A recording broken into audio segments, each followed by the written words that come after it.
My ex from 10 years ago called and said, "I need you to testify that I'm a good mother." I laughed at her. "Get someone else, Rachel. You haven't been a good anything in 10 years. I went to hang up, but she quickly spoke. "It's not what you think. They're trying to take my daughter. Please." I felt bad for maybe 3 seconds. Then I remembered who I was talking to. "Rachel, I'm sorry about your custody case, but no. I'm not lying in court for you." She hung up. An hour later, someone knocked on my door. It was Rachel. And my sister Maya was with her. "We need to talk," Maya said, pushing past me into my apartment. Rachel followed, crying. "Maya, what are you doing here?" "Helping someone who actually needs help," she shot back. They spent the next hour tag-teaming me. Rachel crying about losing her daughter. Maya calling me a heartless monster. Every time I asked why Maya was involved, she changed the subject to me being selfish. Finally, after endless refusals, Rachel looked me dead in the eye. "You're going to testify whether you like it or not." Over the next week, they ambushed me everywhere. I'd be at the gym, and suddenly Maya and Rachel would appear, loudly telling everyone I was happy to let a child go into foster care. Then Rachel escalated. She showed up at my engagement party, with her 7-year-old daughter Ariana, a quiet girl who looked exactly like Rachel, down to the green eyes. My fiancé was giving a toast when Rachel walked Ariana right up to our table. "This is the woman who can save us," she told Ariana, loud enough for everyone to hear. Ariana looked at me with huge eyes. "Are you going to help my mommy?" My fiancé stopped speaking. Everyone stared at Rachel, who had her phone out filming. "Rachel, this isn't fair. What's not fair is letting them take my baby," she said, still filming. The video went viral that night. Woman refuses to save child from foster care at her own engagement party. Maya showed up the next morning with documents. I talked to a lawyer. "You can be subpoenaed as a character witness. The court can compel your testimony." The papers looked official. Court letterhead, case numbers, everything. "Just agree to testify truthfully," Maya said, "or be held in contempt." The next morning, Rachel's entire family showed up. Her mom, dad, even her brother from Florida. They surrounded me in my living room for hours, taking turns guilt-tripping me. The whole time, I kept wondering why Maya cared so much. Why was she so invested in Rachel keeping her kid? Rachel started a social media campaign. Used my full name, my photo, my workplace. She could save my daughter but won't. It got thousands of shares. My boss asked if I needed time off to handle the situation.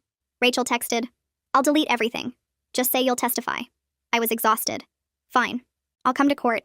I'll tell the truth about what I know." Her whole face changed. She immediately texted someone. Minutes later, Maya arrived with more documents. "Sign this affidavit about Rachel's parenting. We'll submit it to the court." I read it. It was full of lies about Rachel being an amazing mother, how I'd witnessed her devotion for years. "I can't sign this. It's perjury." "Then at least come to court," Maya begged. "Just be there. Your presence alone might help." I agreed, just to end the harassment. The court date arrived. I sat in the gallery as Rachel's ex-husband testified about her neglect, her drinking, her leaving Ariana alone for hours. Then Rachel's lawyer called me as a witness. I hadn't agreed to this. On the stand, her lawyer asked, "How long have you known Rachel?" 10 years, but we haven't been close. "And in that time, have you ever seen her harm her daughter?" "I've barely seen her with her daughter." "Just answer yes or no." "No, but..." No further questions. I was furious. But then Rachel's ex-husband's lawyer stood up. "You said you've barely seen Rachel with her daughter. Why?" "Because I've avoided Rachel for years." "Why?" I looked at Maya and Rachel. They were both shaking their heads. "Because she's manipulative and dishonest." The courtroom got quiet. "Can you elaborate?" I told them everything. The ambushes, the harassment, the viral videos, the fake documents, how she'd forced me to testify. Rachel's lawyer objected repeatedly, but the damage was done. During recess, Maya cornered me in the bathroom. "How could you? How could you? Why do you care so much about Rachel's custody?" Maya went quiet. "How long have you been together?" I asked. 4 years, she whispered. "Is Ariana?" "We used a donor," Maya said. "But I'm on the birth certificate too.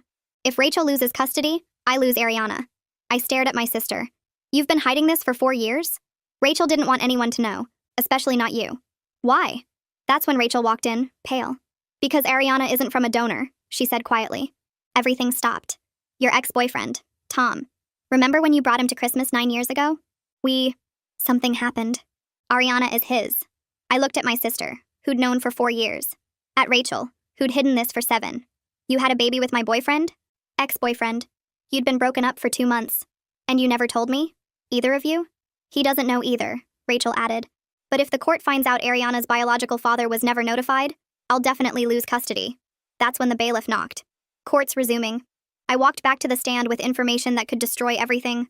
The judge asked if I had anything to add to my testimony. I looked at Maddox sitting up there in his black robe, then at Rachel, who had gone totally white, Then at Maya, whose eyes were begging me not to say anything. My mouth felt dry and my hands were shaking a little because I knew that whatever came out next would wreck somebody's life. Tom didn't know he had a kid. Ariana didn't know her real dad existed. Rachel would lose everything if the court found out she hid the biological father. And Maya would lose the little girl she'd been raising for 4 years. All of it was sitting on my shoulders right now, and I could feel the weight pressing down on me like something physical. I opened my mouth, but nothing came out at first. Judge Maddox was staring at me, waiting for an answer, and the whole courtroom had gone quiet. Rachel's lawyer looked nervous, like he could tell something bad was coming. The ex-husband's lawyer was leaning forward in her seat, looking eager. I took a breath that felt too big for my lungs. I cleared my throat and said I needed to talk to both lawyers privately before I kept going. Maddox's eyebrows went up and he looked annoyed, but he banged his gavel and called a recess. A bailiff led me and the 2 lawyers down a hallway into this tiny conference room with a table and 4 chairs. The door closed and suddenly it was just me, Gregory Penn, who was Rachel's lawyer, and Natalia Wilcox, who represented the ex-husband. They both stared at me, waiting. Gregory looked worried already, like he knew I was about to drop a bomb on his case. Natalia looked curious and a little excited, like she smelled blood in the water. I told them everything. About Tom being my ex-boyfriend 9 years ago. About Rachel sleeping with him after we broke up. About Ariana being his biological daughter, and him never knowing she existed. About Maya being Rachel's secret partner for 4 years, and how she was on the birth certificate even though she wasn't the biological parent. About how Rachel admitted all of this to me in the bathroom 20 minutes ago because she was scared I'd tell the court. The words came out fast and I watched their faces change as I talked. Natalia's eyes got bright and she sat up straighter because she knew this information could win her whole case right now. Gregory looked like someone had punched him in the stomach and all the color drained out of his face. Gregory asked if I was totally sure about the paternity thing. I told him Rachel said it herself in the bathroom with Maya standing right there. He put his head in his hands for a second, then explained that if Tom was never told about Ariana, the entire custody setup could get thrown out. The court might put Ariana in temporary foster care while they tracked down Tom and did DNA tests and figured out who should actually have custody. It could take months. Ariana could end up with strangers during all that legal mess. His voice got quiet when he said that last part, like he was thinking about what it would do to a 7-year-old kid. Natalia jumped in and said Holden deserved to know the truth. She said Rachel's whole pattern of lying and hiding things proved she wasn't fit to be a parent. She started talking about fraud and deception and how the court needed to know about this material fact.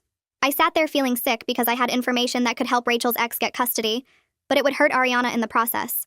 Ariana, who didn't do anything wrong. Ariana, who already looked scared and confused sitting in that courtroom. I'd come here planning to tell the truth and wreck Rachel's case, but now I was thinking about a little girl getting taken away from both her parents and put with foster people she didn't know. We went back into the courtroom after about 15 minutes. Everyone was staring at us, trying to figure out what happened in that room. I walked up to the witness stand and asked Judge Maddox if I could make a statement instead of answering more questions. He looked at me for a long second, then said yes. I could see Rachel at her table gripping the edge, so hard her knuckles were bone white. Maya was in the gallery behind her, looking like she might throw up. The ex-husband Holden was watching me with this intense look, like he was trying to read my mind. I told the court I'd been thinking about my earlier testimony. I said I'd been angry when I talked about Rachel's character, and maybe that anger made me say things that weren't totally fair. I said I didn't feel comfortable judging whether Rachel was a good mom or not, because I hadn't actually been around her and Ariana much in recent years. It was technically true, even though I was leaving out the huge part about Tom. I saw relief wash over Rachel's face and she put her hand over her mouth. Gregory looked like he couldn't believe I was helping his case after everything. Natalia was giving me this hard stare like she knew I was hiding something. Court ended for the day around 4:30. I walked out through the big doors into the lobby and Maya was waiting for me. She grabbed my arm and pulled me toward a corner away from other people. She asked what I told the lawyers in that private room. Her voice was shaking and her eyes were red like she'd been crying. I told her I didn't say anything about Tom being Ariana's dad. She looked so relieved she actually hugged me, which was weird because we hadn't hugged in years. Then I pulled back and said she and Rachel owed me real explanations for hiding their relationship and lying to my face for 4 years. Maya nodded and said they'd tell me everything. But right now she just needed to get Ariana home because the kid was upset from being in court all day. I walked out to the parking lot and saw Jimena's car waiting by the curb. I got in and she looked at me and immediately knew something major had happened beyond just the regular courtroom stuff. She asked if I was okay, and I said not really. On the drive home, I explained everything.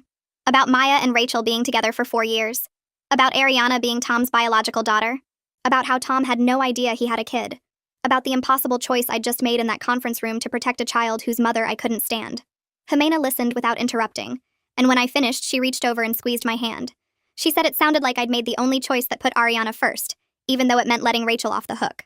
Jimena asked if I was going to tell Tom. I realized I hadn't thought past today. Tom had a right to know he had a daughter. But telling him would start this whole custody nightmare that could hurt Ariana way more than help her. He lived in another state now. He had his own life and probably his own family. What would it do to Ariana to have this stranger show up claiming to be her real dad? What would it do to Tom to find out he'd missed 7 years of his daughter's life? I didn't have answers to any of that. I just sat there watching the city go by outside the car window, thinking about how one secret could wreck so many lives at once. I couldn't stop thinking about what I'd learned. Back in my apartment that night, I opened my laptop and started searching for information about custody cases and paternity. The screen glowed in the dark room while Jimena slept in the bedroom. I typed in different combinations of words like biological father custody rights and unknown paternity legal cases. The results made my stomach hurt. Page after page showed families torn apart by paternity revelations. Kids shuttled between multiple homes while lawyers fought for years. One case took 5 years to resolve, and the child ended up in therapy for anxiety. Another showed a father who'd missed 8 years of his daughter's life suing everyone involved for hiding the truth. The legal stuff was complicated, but the pattern was clear. Telling Tom about Ariana would start a nightmare that could hurt her way more than help her. Courts had to notify biological fathers. That meant investigations and DNA tests and temporary custody arrangements while everything got sorted out. Ariana could end up in foster care during the whole mess. I found a case from 3 years ago where a 7-year-old girl got placed with strangers for 6 months while 3 adults fought over custody. The girl's therapist testified that the trauma caused problems that would last for years. I closed the laptop around 2 in the morning. My eyes burned from staring at the screen, but I couldn't sleep. Every time I closed my eyes, I saw Ariana's face at the engagement party asking if I would help her mommy. I kept thinking about Tom, too. He had a right to know he had a daughter. But what about Ariana's right to not have her whole life destroyed by adult mistakes? Someone knocked on my door at 7:15 the next morning. I'd barely slept and stumbled to answer it in my pajamas. Maya stood there holding 2 coffee cups and looking like she hadn't slept either. Her eyes were red and puffy. She held out one of the cups without saying anything. I took it and stepped back to let her inside. We sat on my couch in silence for a minute. She kept opening her mouth like she wanted to talk, then closing it again. Finally, she set down her coffee and turned to face me. She said she was sorry. Not the fake sorry from before, but actual sorry. Her voice cracked when she said she'd been scared to tell me about Rachel for 4 years. She knew I would hate it and probably hate her too. The relationship started at some work event where they both ended up drunk and talking. Rachel was funny and sweet that night. Different from the Rachel I knew. Things moved fast, and before Maya knew it, they were together, and Rachel was talking about keeping their relationship secret. Maya said she should have told me right away, but Rachel convinced her it would cause problems. Then weeks turned into months, and months turned into years, and the secret got too big to tell. She started crying while she talked. Real tears, not the manipulative kind Rachel used. She said she missed me. Missed having a sister who actually talked to her. Missed family dinners where we didn't have to pretend or hide things. She said the worst part was watching me plan my engagement party, and knowing Rachel was going to ruin it, but feeling trapped because Ariana needed help. I asked when she found out Tom was Ariana's real father. Maya's face went pale. She said Rachel told her about 2 years into their relationship. They were fighting about something else, and Rachel just blurted it out. She said she'd slept with my ex-boyfriend right after we broke up and got pregnant.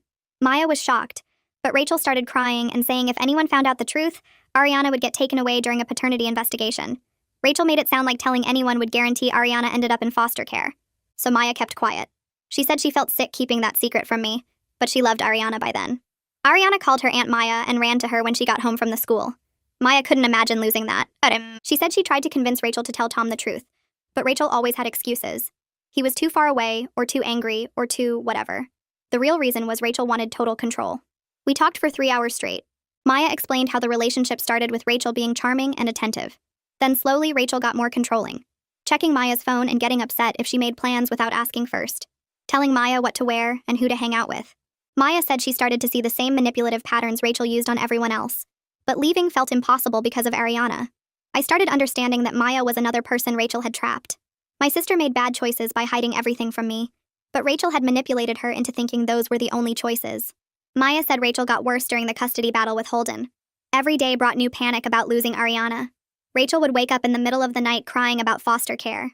She'd make Maya promise over and over not to tell anyone about their relationship because she was convinced it would hurt the custody case. The harassment campaign against me was Rachel's idea, and Maya went along with it because Rachel said it was the only way to save Ariana. Maya looked exhausted telling me all this. She said she'd been thinking about leaving Rachel for months, but felt stuck. She loved Ariana, and couldn't stand the idea of this little girl losing another person from her life. The custody battle made everything more intense and brought out the worst in Rachel. All the manipulation and desperation and control came out in ways that scared Maya. I told Maya I needed time to process everything, but I didn't want to lose my sister forever over Rachel's lies. That got her crying again. We sat there on my couch both exhausted and sad. I said we should try therapy together. Work through the betrayal and the lies and figure out how to rebuild some kind of trust. It wouldn't be easy and things might never be the same as before, But Maya was still my sister. She agreed immediately and hugged me tight. It felt weird hugging her after everything, but also kind of right. Like maybe we could find our way back to each other eventually. 2 days later, my phone rang with Rachel's number. I stared at it for a long time before answering. She asked if we could meet in person to talk. Just the two of us without lawyers or courts or anyone else. I told Jimena about the call and she said it was a terrible idea. Rachel would just manipulate me more. But I was curious what Rachel wanted to say now that everything was out in the open. I agreed to meet at a coffee shop downtown with one condition. I would record our whole conversation on my phone. Rachel said okay. The coffee shop was busy when I got there the next afternoon. Rachel sat at a corner table looking smaller than usual. She'd pulled her hair back in a ponytail and wasn't wearing makeup. She looked tired and sad and almost human for once. I sat down across from her and put my phone on the table between us with the record button clearly visible. Rachel stared at the phone, then nodded. She said she wanted to apologize for the engagement party. It was desperate and wrong, and she knew it hurt me and Jimena. She'd been so scared of losing Ariana that she stopped thinking clearly. She made terrible choices and dragged me into her mess when I'd done nothing wrong. I waited for the twist or the manipulation, but she just sat there looking miserable. She said Holden had way more money than her and kept dragging out the custody battle with expensive lawyers and motions. Every court date cost her thousands of dollars she didn't have. She was terrified that having more money would win him custody even though she loved Ariana and took care of her. She said she knew she wasn't perfect, but she was trying. I asked why she never told Tom about Ariana. Rachel's whole face changed. She looked down at her coffee and said she was scared of Tom back then, that what happened between them wasn't totally her choice. Her voice got quiet, and she said he'd been drinking, and so had she, but she didn't really want to. This completely changed everything I thought I knew. If Tom had done something to Rachel without her real consent, then keeping Ariana from him made sense. I told Rachel if that was true, she needed to report it and get documentation. Get a therapist or a lawyer to put it on record. She couldn't just say something like that and not back it up. Rachel started backtracking immediately. She said it was more complicated than that. They'd both been really drunk at some party. She'd been upset about me and Tom breaking up and wanted to feel better. She might have started things, but she didn't remember clearly. Tom didn't force her exactly, but she felt weird about it after. She never told him about Ariana because she was ashamed and didn't want him in her life. Her story kept changing with every sentence. First it wasn't consensual, then it was complicated, then it was about shame. I realized I couldn't trust a single word coming out of her mouth. Rachel had spent so many years lying and manipulating that she probably didn't even know what the truth was anymore. I left the coffee shop without saying goodbye. Rachel probably didn't even know what the truth was anymore. I texted Rachel the next day and told her I wouldn't say anything about Tom in court. She called me immediately, but I let it go to voicemail. Then she texted back asking if we could meet one more time, and I almost said no. But I needed to make some things clear, so I agreed to meet at a park near my apartment. Rachel showed up looking nervous and tried to hug me when she arrived. I stepped back before she could touch me. She looked hurt, but I didn't care. I told her protecting Ariana didn't mean protecting her from what she'd done. She needed to understand that all her lying and manipulation was exactly why she was in this mess. Rachel started crying and said she knew she'd made mistakes. I cut her off and said they weren't mistakes. They were choices. She chose to sleep with Tom and hide it. She chose to keep Ariana from her father for 7 years. She chose to drag me into court and harass me at my engagement party. Every single thing that happened was because she kept choosing herself over everyone else. Rachel wiped her eyes and asked if I'd ever forgive her. I told her I didn't know, and I didn't care right now. The only thing that mattered was Ariana not getting hurt worse than she already had been. Rachel nodded and said she understood. Then she asked about Maya and whether I was going to forgive my sister. I said that was between me and Maya and none of her business. Rachel looked like she wanted to argue but didn't. We sat there in silence for a few minutes before I got up and left. The next custody hearing happened a week later. I didn't get called to testify this time, which was a relief. I sat in the back and watched Judge Maddox review some papers while both lawyers shuffled documents. Rachel sat at her table looking pale and scared. Her ex-husband Holden sat at the other table looking calm and confident. The judge cleared his throat and announced he was appointing someone called a guardian ad litem to investigate what was best for Ariana. The woman's name was Anastasia Medina, and she would be interviewing everyone involved in the case. Rachel's lawyer tried to object, but Judge Maddox shut him down fast.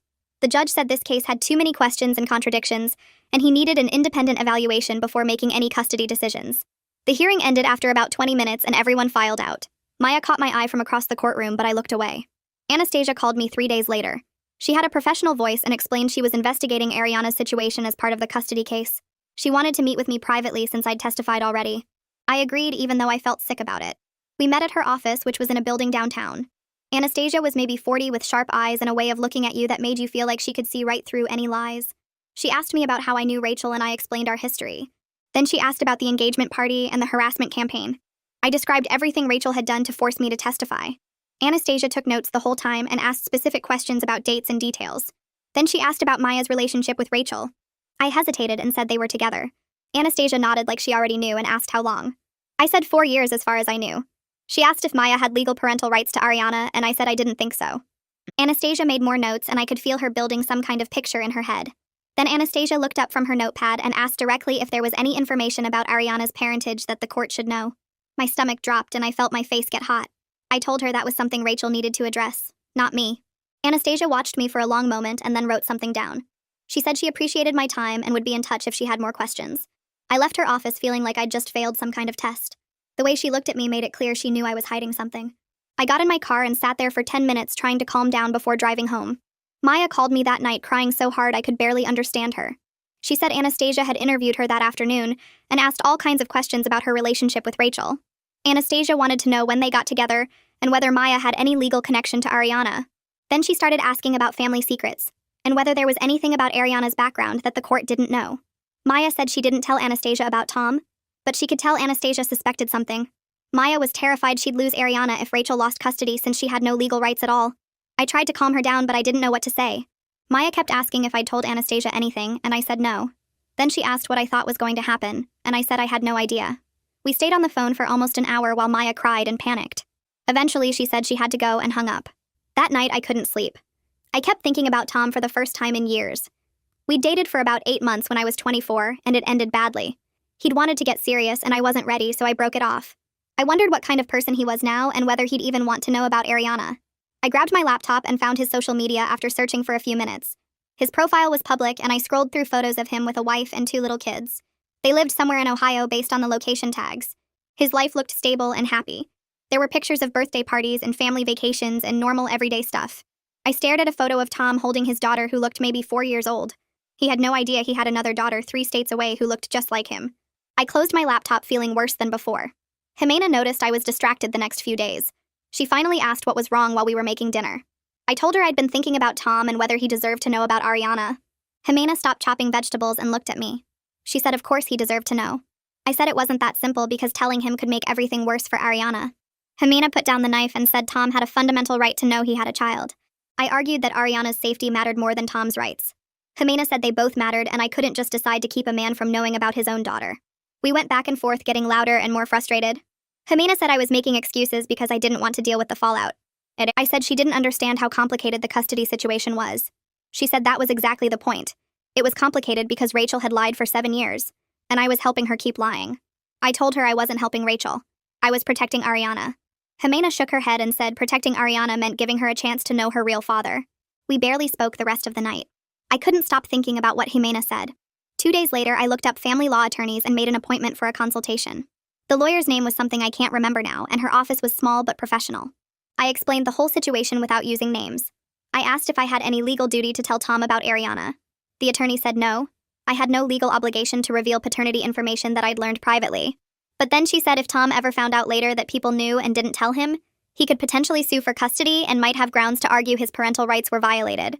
She explained it would be a complicated case, but Tom would definitely have legal standing once paternity was established. I asked what would happen if Tom pursued custody now. The attorney said it would reopen the whole custody case and get very messy very fast. The attorney pulled out a legal pad and started drawing a diagram. She explained that if Tom came forward claiming paternity, the court would order DNA testing first. During that process, which could take weeks, Ariana's custody situation would be in limbo. Then if the test confirmed Tom was the father, the court would have to sort out custody between 3 potential parents instead of 2. Rachel and Holden's existing custody arrangement would be thrown out. The attorney said in cases like this, kids sometimes end up in temporary foster care while everything gets sorted out because the court can't leave them with parents whose custody is being challenged. She looked at me seriously and said this exact scenario was probably what Rachel had been trying to avoid. I felt sick. Everything I'd been trying to prevent by keeping quiet could still happen if Tom found out later. There was no way to protect Ariana from this completely. I left the attorney's office feeling more confused than when I went in. Maya called me that night asking if we could talk, and I agreed to meet her for coffee the next morning. She showed up looking tired, with dark circles under her eyes that told me she hadn't been sleeping either. We sat across from each other at a small table near the window, and for the first few minutes neither of us said anything. Finally, Maya took a breath and told me she'd found a therapist who specialized in family conflict and asked if I'd go with her. I almost said no automatically, but something in her face stopped me. She looked desperate and sad in a way I'd never seen before, and I realized she was actually trying to fix things instead of just defending Rachel. I told her yes, and we scheduled the first session for Thursday afternoon. The therapist's office was in a converted house with soft lighting and comfortable chairs that were supposed to make you feel relaxed. The therapist herself was younger than I expected, maybe in her early 40s, with short dark hair and glasses. She introduced herself and asked us to explain why we were there. Maya started talking first, her voice shaky as she described our relationship before all this happened. She talked about how close we used to be, how we told each other everything, how I was the first person she came out to when she was 19. Then she got to Rachel and her voice changed, became defensive and smaller at the same time. She explained about keeping the relationship secret, about being scared of my reaction, about getting deeper into it before she could figure out how to tell me. The therapist listened without interrupting, taking notes on a yellow pad. When Maya finished, the therapist turned to me and asked what I wanted to say. I told her about the 4 years of lies, about watching Maya at family dinners and holidays knowing she was hiding something this huge from me. I told her about the engagement party ambush and the courthouse bathroom revelation and finding out Ariana was Tom's daughter. The therapist asked Maya why she thought she needed to hide the relationship, and Maya's answer surprised me. She said Rachel had convinced her I would try to break them up, that I was judgmental and controlling and wouldn't accept their relationship. Maya looked at me with tears in her eyes and said she knew now that Rachel had been manipulating her, making her afraid of something that probably wouldn't have happened. The therapist asked if that was true, if I would have tried to break them up. I thought about it honestly and told Maya I would have been upset at first because of my history with Rachel, but I wouldn't have tried to control her life. I would have told her my concerns and then let her make her own choices. Maya started crying for real then, and she told me she felt trapped by her love for Ariana. She said once she got attached to Ariana as a baby, she couldn't imagine leaving even when the relationship with Rachel got bad. The therapist asked what she meant by bad, and Maya described Rachel's controlling behavior, her jealousy, her pattern of lying and manipulation that extended to their relationship too. She said Rachel would threaten to keep Ariana away from her whenever they fought, would use Ariana as leverage to keep Maya in line. The therapist made more notes and asked me how I felt hearing this. I told her I was angry that Maya chose Rachel over me for 4 years, that she came to Christmas dinners and birthday parties and my engagement party lying to my face the whole time. I said it wasn't just about the relationship being secret. It was about Maya picking Rachel's comfort over our relationship again and again. The therapist nodded and asked Maya if she understood why that hurt me so much.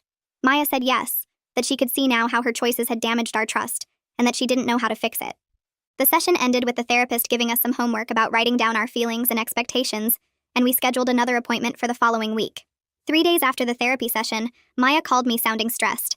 She said Rachel's custody evaluation wasn't going well, and that Holden's lawyer had submitted a huge packet of evidence. I asked what kind of evidence, and Maya described documents showing Rachel's bank account overdrafts, late rent payments, and credit card debt. There were also witness statements from neighbors who'd heard Rachel and Maya fighting loudly late at night, and from Ariana's school teacher who said Ariana sometimes came to the school in dirty clothes or without lunch. Maya sounded defensive as she explained these things, making excuses for each one. The money problems were because Rachel had to pay for a lawyer. The fighting was just normal relationship stress. Ariana's clothes were fine. The teacher was exaggerating. But I could hear the worry in her voice underneath the excuses. She told me Holden had also documented times when Rachel left Ariana alone while she went out, including one incident where a neighbor called the police because 7-year-old Ariana was crying on the front steps at 9 at night. Rachel had told the police she'd only been gone 20 minutes to get medicine from the pharmacy, but the neighbor said it had been over an hour. Maya tried to defend this too, saying Rachel had a migraine and needed medicine urgently, but even she sounded uncertain. I asked Maya if she thought Ariana was safe with Rachel. Really safe. And there was a long silence. Finally, Maya said she thought Ariana was loved, but that Rachel's judgment wasn't always great, especially when she was stressed. I told Maya that love wasn't enough if a kid wasn't being properly taken care of, and Maya got quiet again. The next day, Maya called again, this time about Anastasia interviewing Ariana. The guardian had spent an hour with Ariana at the courthouse in a child-friendly room with toys and books. Maya wasn't allowed to be there, but Rachel told her what happened afterward. Anastasia had asked Ariana about her daily routine, about both households, about how she felt about her mom and dad. According to Rachel, Ariana said she loved both parents and wanted to live with both of them. But then Anastasia asked if Ariana ever felt scared at home, and Ariana had said yes sometimes. When Anastasia asked why, Ariana said she got scared when her mom and Aunt Maya fought because they yelled and sometimes broke things. Rachel tried to downplay this, telling Maya that kids exaggerate and that they'd only had a few bad fights. But Maya admitted to me that the fighting had gotten worse over the past 6 months, that the custody stress was making everything harder. I asked if Ariana had witnessed the fights, and Maya said yes, that Ariana had seen them argue and had even tried to stop them a few times by crying or asking them to stop. My stomach turned thinking about that little girl trying to make the adults in her life stop hurting each other. Maya said Anastasia also asked Ariana about her dad's house, and Ariana said it was quieter there, and she had her own room with a nightlight. She said her dad helped her with homework and made her breakfast every morning. I could hear Maya processing what this meant, that Ariana might actually be better off with Holden even though Maya would lose access to her. 3 weeks after the bathroom revelation, my phone rang with an unknown number. I almost didn't answer, but something made me pick up. It was Gregory, Rachel's lawyer. He asked if I had a few minutes to talk, and I told him I wasn't interested in being manipulated again. He said he understood my hesitation, but that he wanted to be straight with me about where things stood. I agreed to listen, mostly out of curiosity. Gregory explained that the custody case was not going Rachel's way. Holden's evidence was strong, and Anastasia's preliminary report suggested Ariana needed more stability and structure than Rachel was currently providing. He said the court was leaning toward giving Holden primary custody, with Rachel getting supervised visitation, until she could demonstrate better judgment and financial stability. I asked why he was telling me this, and he said because Rachel needed character witnesses who could speak to her positive qualities and her support system. He wanted to know if I'd be willing to testify again, this time about how I'd chosen to protect Ariana despite my conflict with Rachel. I almost laughed at the audacity of asking me to help Rachel after everything she'd done, but Gregory kept talking, saying that my testimony could show the court that Rachel had people in her life who would hold her accountable and help her make better choices. He said it might not change the outcome completely, but it could affect whether Rachel got supervised or unsupervised visitation and how much time she'd get with Ariana. I told Gregory I needed to think about it, and he said he understood. He gave me his direct number and said to call him within the next few days if I decided to help. After we hung up, I sat staring at my phone trying to figure out what to do. Part of me wanted to let Rachel face the full consequences of her choices without any help from me. She'd manipulated me, harassed me, used her daughter as a weapon, and hidden a massive secret about Tom. But another part of me kept thinking about Ariana, about that little girl who didn't ask for any of this. If I testified and it helped Rachel keep some meaningful time with Ariana, would that be better for Ariana in the long run? Or would it just enable Rachel to keep making bad choices? I called Jimena and explained the situation. She listened quietly and then asked what I thought was actually best for Ariana, separate from my feelings about Rachel. I said honestly, I didn't know. Ariana needed stability and good judgment, which Holden seemed to provide. But she also loved her mom, and completely cutting off that relationship might hurt her too. Jimena pointed out that I wasn't responsible for fixing this situation, that Rachel had created this mess herself. But she also said if I genuinely thought my testimony could help Ariana, then maybe that was worth considering. I thought about it for 2 days before calling Gregory back. I told him I'd testify, but only about the specific choice I'd made to protect Ariana's welfare by not revealing Tom's paternity in court. I wouldn't lie about Rachel's character or pretend we had a good relationship. I wouldn't claim she was a great mother, or that I'd witnessed years of devoted parenting. I would only speak truthfully about the one decision I'd made to prioritize a child's immediate safety over exposing someone's lies. Gregory asked if I could at least speak to Rachel having people who cared about Ariana's welfare in her life, and I said I could say that Maya genuinely loved Ariana, and that I'd seen that love was real. That was true, and it might help show Rachel had some support system. Gregory thanked me and said he'd be in touch about when I'd need to testify. After I hung up, I felt strange about the decision. I still didn't like Rachel, and I didn't trust her. But I kept thinking about Ariana's face at the engagement party, those scared eyes looking at me while adults fought around her. If my testimony could help that kid have a relationship with her mom while also having the stability of her dad's house, maybe that was the right thing to do. Jimena and I went to our couples counseling session that week, and our therapist helped us work through the argument we'd had about Tom. Jimena explained that she felt like I was protecting Rachel by keeping the secret, and that it bothered her to see me compromise my values. I explained that I wasn't protecting Rachel. I was trying to protect Ariana from an even worse situation where she might end up in foster care while 3 adults fought over custody. Our therapist asked Jimena if she could understand my position even if she disagreed with it, and Jimena said yes, that she could see I was trying to do what I thought was best for the child. Then the therapist asked me if I could understand why Jimena felt uncomfortable with the secret keeping, and I said yes, that I knew it looked like I was helping Rachel get away with lying. We talked about how sometimes there aren't perfect answers, how choosing the lesser harm is still a valid choice even when it feels wrong. Jimena reached over and took my hand, and she said she was sorry for calling my judgment into question. She said she trusted me to make the right choices even when they were complicated. I told her I was sorry for getting defensive, and that I understood her concerns about Tom's rights. We agreed that this situation was messy and that we'd probably never feel completely good about any choice we made. But we also agreed that Ariana's immediate welfare had to come first, and that we'd figure out the Tom situation after the custody case was resolved. The following Saturday, I went to the park near my apartment to clear my head. I was sitting on a bench watching people walk their dogs when I heard a familiar voice calling my name. I turned and saw Maya walking toward me with Ariana holding her hand. Ariana recognized me immediately, and her face lit up with a shy smile. She asked if I was still mad at her mommy, and I felt my chest tighten at the question. I knelt down so I was at her eye level and told her that grown-up problems weren't her fault and she shouldn't worry about them. Ariana nodded seriously, and then asked if I wanted to see her do the monkey bars. I said yes, and she ran off toward the playground equipment with Maya following behind her. Maya and I sat on a bench watching Ariana play, and Maya thanked me for being kind to her. I told Maya that Ariana didn't deserve to be caught in the middle of adult drama, and Maya agreed. We watched Ariana swing across the monkey bars, her face focused and determined. As I watched Ariana play, I started noticing things I hadn't seen before. The way she tilted her head to the side when she was thinking about which direction to go. The quick smile that spread across her face when she succeeded at something. The energetic way she moved, always bouncing or running or climbing. Every single one of those mannerisms reminded me of Tom. I remembered how he used to tilt his head exactly that way when he was working through a problem, how his smile would light up his whole face in that same sudden way, how he was always moving, always restless, always needing physical activity. Ariana had his features too, not just Rachel's. The shape of her nose, the way her eyebrows curved, the strong jawline that would probably become more obvious as she got older. I felt the weight of the secret press down on me harder than ever before. This child had a biological father who didn't know she existed, who'd missed 7 years of her life, who might want to know her if he had the chance. But telling him would blow up everything and might hurt Ariana more than help her. I watched Ariana laugh as she slid down the slide, and I wondered if I was making the right choice by keeping quiet. The secret felt heavier every time I saw her, every time I noticed another piece of Tom in her face and movements.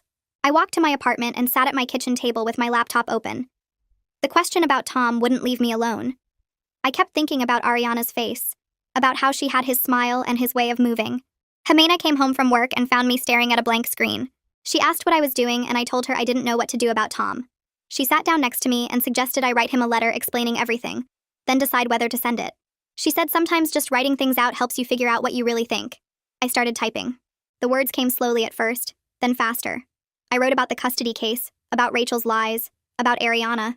I wrote about the park and seeing Tom and Ariana's expressions. I wrote about how he had a daughter he didn't know about, and how she had a father who could have been part of her life. The letter got longer and longer until it was 3 pages of everything I'd been holding inside. When I finished, I read it back and felt something shift in my chest. Writing it all down made me realize I was scared of the chaos this would cause. Rachel would lose custody if the court found out she'd hidden Ariana's biological father. Maya would lose Ariana too, since she had no legal rights. Ariana might end up in foster care during the legal mess. But keeping the secret meant I was helping Rachel lie, and that made me part of the deception. There were no good choices here, only ones that would hurt fewer people. 3 days later, I called the family law attorney I'd consulted before and made another appointment. The attorney's office was in a tall building downtown with windows that looked out over the city. I sat across from her desk and asked what would happen if I told Tom about Ariana now, after custody had already been decided. The attorney leaned back in her chair and explained that it could reopen the entire case. Tom would have legal standing to request paternity testing and custody rights. The court might be angry about the late revelation, and could view it negatively, especially since Rachel had deliberately hidden this information. Ariana could end up in temporary foster care while everything got sorted out between 3 potential parents instead of 2. The attorney asked if I was sure Tom was the biological father, and I said Rachel had admitted it directly. The attorney made notes on her legal pad, and told me this was a complicated situation with no easy answers. She said Tom had rights as a biological parent, but that revealing it now would create massive disruption for Ariana. I left her office feeling even more confused than before. The following Tuesday, Maya and I had our regular therapy session. We'd been going for a few weeks now, trying to rebuild trust after everything that happened. Our therapist was a woman in her 50s who never let us avoid difficult topics. Maya and I sat on opposite ends of the couch in the small office while the therapist asked how things were going. I brought up the Tom situation, and Maya's face went pale. She knew I was still struggling with whether to tell him. Maya admitted she thought Tom should know about Ariana, but she understood why I was hesitant. She said she'd been thinking about it too, and felt guilty for keeping the secret all these years. The therapist asked what I was afraid would happen if I told Tom. I listed everything. Rachel losing custody, Maya losing Ariana in foster care, legal chaos. The therapist nodded and said something that stuck with me. She said I wasn't responsible for fixing Rachel's lies. I was only responsible for making choices I could live with. She asked what I could live with, and I didn't have an answer right away. Maya reached over and squeezed my hand. She said whatever I decided, she would support me. That was the first time in months I felt like my sister was actually on my side, instead of Rachel's. I spent the next week thinking about what the therapist said. I looked at Tom's social media again and saw photos of him with his wife and their 2 kids. He looked happy and stable. He had a life that was working. Telling him about Ariana would blow that up too. But he also had a daughter who existed and deserved to know her father. I kept coming back to Ariana. She was 7 years old and had already been through so much with the custody battle. She deserved to know where she came from. She deserved to have her real father in her life if he wanted to be there. I decided I had to tell Tom, but I needed to do it carefully and with support. I opened Facebook and found Tom's profile. I sent him a message that said I needed to discuss something important from our past, and asked if he'd be willing to talk. I kept it vague because I couldn't explain everything in a message. I hit send and then sat staring at my phone. He responded 3 hours later saying he was willing to talk and asking what this was about. I told him it was complicated and asked if we could do a video call. He agreed, and we set up a time for that weekend. Saturday afternoon, I sat in my living room with my laptop on the coffee table. Jimena sat next to me for support. The video call started and Tom's face appeared on the screen. He looked older, but still familiar.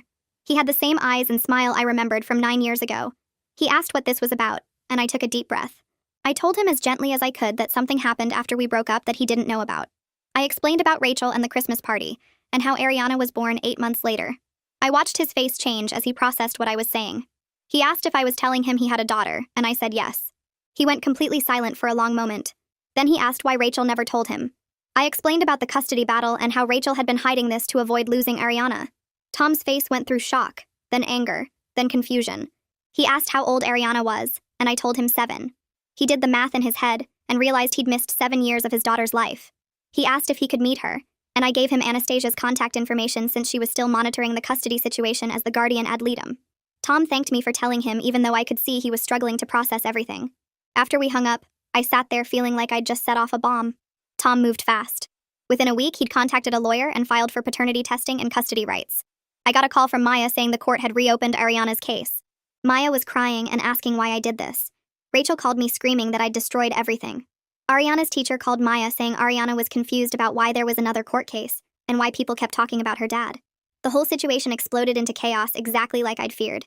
Rachel showed up at my apartment and pounded on the door until I let her in. She stood in my living room yelling that I'd ruined her life and Ariana's life. She said Ariana would end up in foster care now because of me. I told Rachel this was her fault for lying for 7 years, not mine for telling the truth. She left crying and I felt sick about the whole thing. Maya sent me a text saying she was scared of losing Ariana and didn't know what to do. I called her and we talked for an hour. I told her I was sorry for the chaos but that Tom deserved to know. Maya said she understood, but that didn't make it easier. Jimena held me that night while I cried about all the pain this was causing, even though I still thought it was the right thing to do. 2 weeks later, we were all back in court. Judge Bailey Maddox looked annoyed when he called the case. He asked why paternity information was only coming out now, months after the initial custody decision. Rachel's lawyer tried to explain, but Maddox cut him off. The judge ordered DNA testing for Tom and Ariana to confirm paternity. He said he wasn't happy about people hiding information from the court, and that there would be consequences for deliberate deception. Rachel sat at her table looking like she might throw up. Tom sat on the other side of the courtroom with his lawyer, looking determined. Maya sat in the gallery watching everything fall apart. The DNA testing happened the following week at a court-approved facility. Tom and Ariana both gave samples and then we waited for results. It took 10 days for the lab to process everything. When the results came back, they confirmed what everyone already knew. Tom was Ariana's biological father with a match rate over 99%. The court scheduled another hearing to address custody, now that there were 3 parents involved instead of 2. Judge Maddox ordered mediation between Rachel, Holden, and Tom to try to work out an arrangement before going back to court. The mediation happened at a neutral office building with a professional mediator. Rachel, Holden, and Tom sat around a conference table while their lawyers sat behind them.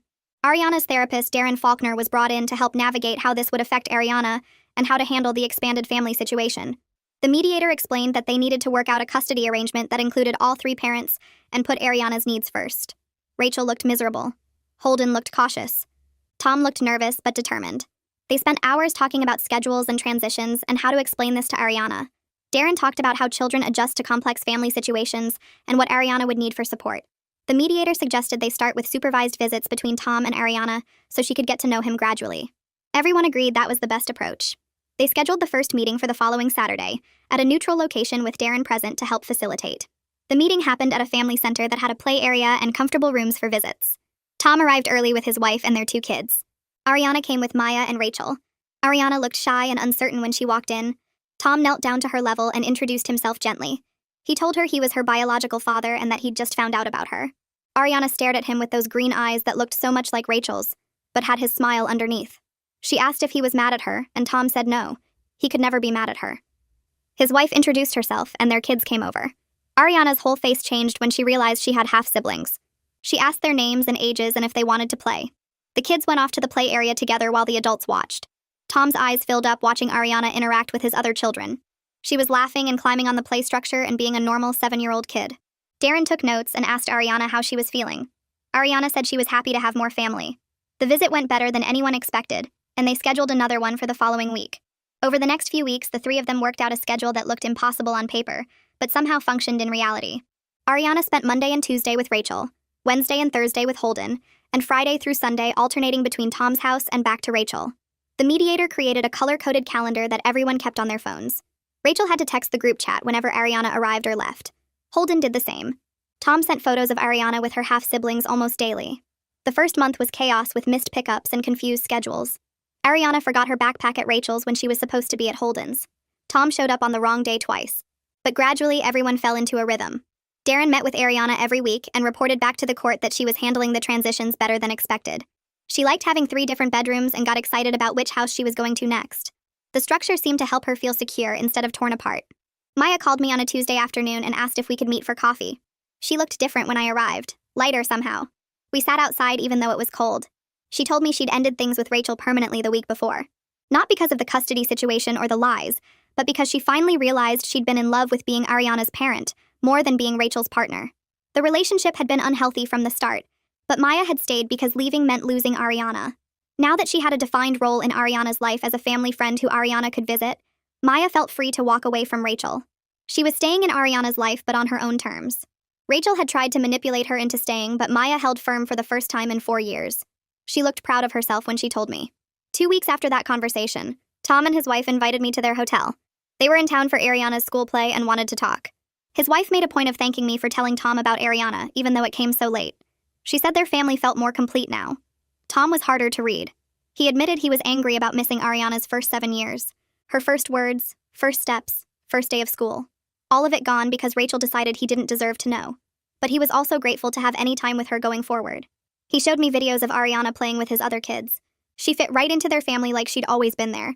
His wife said Ariana called them on video chat every night she wasn't at their house. Tom asked if I thought Rachel would ever apologize to him, and I told him honestly that I didn't know. Rachel was working on herself, but some things might be too big to apologize for. I ran into Rachel at the grocery store a month later. We both froze in the produce section. She looked tired but less frantic than before. We stood there awkwardly until she asked if we could talk. We ended up sitting in her car in the parking lot. She told me she'd been seeing a therapist twice a week working on her manipulative patterns. The therapist was helping her understand why she always tried to control everything and everyone around her. Rachel said she was learning to take responsibility for her choices instead of blaming circumstances. She admitted that her desperation during the custody battle had hurt everyone, especially Ariana. The viral videos, the ambushes, the fake documents, all of it had been wrong. She said she understood now that Ariana would have been better off if Rachel had just been honest from the start. About Tom, about Maya, about everything. I didn't forgive her, but I appreciated that she was trying. She asked if Maya and I were okay, and I told her we were working on it. Maya and I started meeting for dinner every week. Just the 2 of us without Rachel or anyone else. We talked about the 4 years of lies and how they damaged our relationship. Maya explained that Rachel had made her believe telling me would destroy everything, that I would hate them both and try to take Ariana away. Maya realized now that Rachel had been manipulating her the whole time, using Ariana as leverage to keep Maya quiet and compliant. We set new boundaries about honesty. No more secrets about relationships or major life decisions. Maya promised to introduce me to anyone she dated going forward. I promised to be less judgmental and more open to hearing her out. It wasn't perfect, but it felt like we were building something real for the first time in years. Our therapist said we were making good progress. Darren called me one afternoon to give me an update on Ariana. He said she was thriving with the 3-household arrangement. Her grades were good, she had friends at the school, and she seemed genuinely happy. The structure and consistency of the court-ordered schedule had given her stability she'd never had before. Ariana told Darren she felt lucky to have so many people who loved her. 3 homes, multiple siblings, and several adults all committed to her welfare. Darren said it was unconventional, but it was working. Ariana had stopped asking when the grown-ups would stop fighting and started enjoying her expanded family. He thought the arrangement could work long-term if all 3 parents kept cooperating. Jimena and I decided to redo our engagement party. This time we kept it small, just close friends at our apartment. No drama, no surprise guests, no viral videos. Maya came and spent the first 20 minutes apologizing to Jimena for everything. For the chaos, the lies, the way she'd brought Rachel's manipulation into our lives. Jimena was gracious and told Maya she understood that Rachel had been controlling her too. They talked for a long time about boundaries and honesty. I watched my sister and my fiancé building a relationship based on truth instead of secrets. The party was exactly what we'd wanted the first time. People laughed and ate and celebrated our engagement without any hidden agendas or family drama lurking underneath. 6 weeks after Tom entered Ariana's life, I checked in with everyone to see how the arrangement was holding up. Rachel texted that Ariana had just left for Tom's house and seemed excited to see her half-siblings.